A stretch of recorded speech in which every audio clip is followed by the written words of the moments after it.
আসসালামু আলাইকুম। নিশ্চয়ই সবাই ভালো আছেন। আলহামদুলিল্লাহ আমিও ভালো আছি।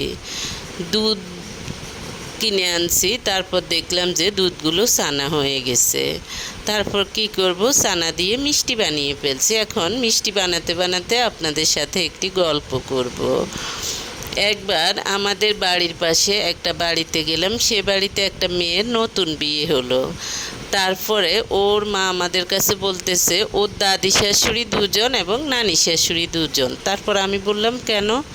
বলল যে ওদের আগের দাদি শাশুড়ি এবং নানি শাশুড়ি প্রায় অসুস্থ থাকতো, ফলে তাদের হাজব্যান্ডরা কী করছে, আবার বিয়ে করছে। আগের যুগের পুরুষদের নাকি এটা ছিল প্রথা, যদি পূর্বের স্ত্রী বেশিরভাগ সময় অসুস্থ থাকে তখন পুরুষরা আবার বিয়ে করে, বিয়ে করলে তার স্ত্রী সুস্থ হয়ে যায়। এটা ছিল তাদের থিওরি বা ধারণা। সত্যি সত্যি এরকম করে তারপর আগের স্ত্রীও সুস্থ, পরের স্ত্রীও আছে, এখন দুজন করে স্ত্রী থাকে। বর্তমান যুগে তো পুরুষরা দেখা যায় যে ক্ষণস্থায়ী সময়ের জন্য করে, বা আগের স্ত্রীর সাথে কিছু হলে করে, বা বিনোদনের জন্য করে।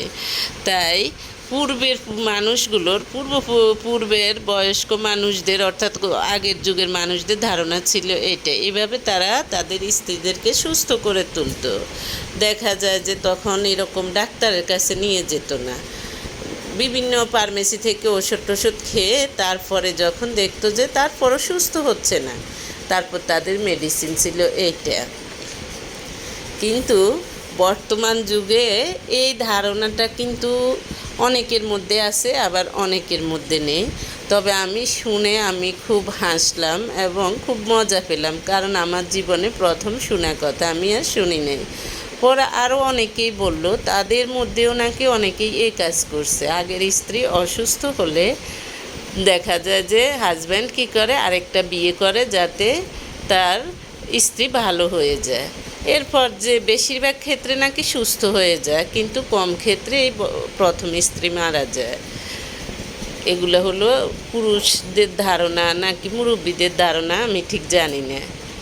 কিন্তু আসলে দেখা যায় যে যারা ভালো নারী তারা তাদের হাজব্যান্ড অসুস্থ হোক সুস্থ হোক তারা কিন্তু সেবা করে যায় বিভিন্ন রকম, তারপর সম্মানও কোনো অংশে কমে না, তারা এরকম করে যায়। কিন্তু পুরুষদের ধারণা, পুরুষরা স্ত্রীদেরকে সম্মান করে এইভাবে, তাকে সুস্থ করে তোলে।